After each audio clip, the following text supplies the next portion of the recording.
U.S. new home sales, they rose 1.1% in February to an annual rate of 640,000. What does this mean for the state of the housing market? Here to break it all down is Yahoo Finance's Dani Romero. Dani, what are we making of these latest figures today? So like you said, sales of newly built homes did get that bounce in February, really signaling to the market that it's going to be gaining back its footing. So if we take a look at that data that we got out this morning, regionally, the West had the most new homes sold. And compare that to the Northeast, it really took a hit. It's down 40%. The South is still doing well. And to put it into perspective, if we look at the West, for example, San Francisco, home prices, home values have drastically fallen there due to the fact that the pandemic really caused this massive exodus of residents to leave that area. But not only that, tech layoffs have also impacted that region as well. But another part of this story, if we look at the report as well, is the fact that inventory levels for new homes has also is still down. It's down about 1.2%.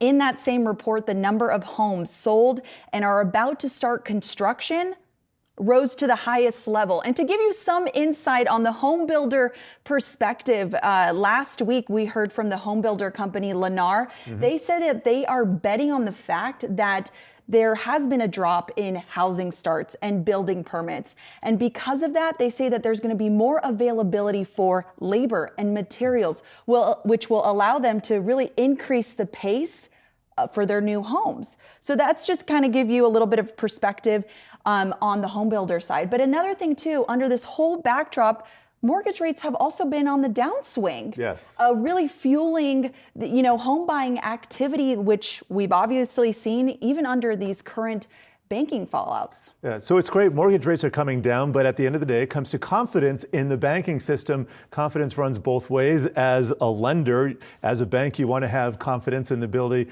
to make those funds available. And then as the lendee, the person who's borrowing the funds, you need a bank to be able to do that. I'm just wondering, how has the recent bank turmoil kind of influenced the housing market? Well, buyers are still confident, even under the current circumstances that we are dealing with in the banking sector. KB Home said in their earnings call yesterday that they said buyers are still confident and they haven't seen any changes when it comes to tighter lending rules or even changes to their underwriting when it comes to their home loans. But another perspective for home buyers is that they're still dealing with impacts. I mean, they're putting down less for a down payment because of these higher costs. Mortgage rates are still double than what they were during the pandemic frenzy that we saw, right? So costs are still high for home buyers. And so that is also into the mix of everything that is going on, especially now with the whole banking sector, the turmoil there. Yeah, a couple of surprises there. Really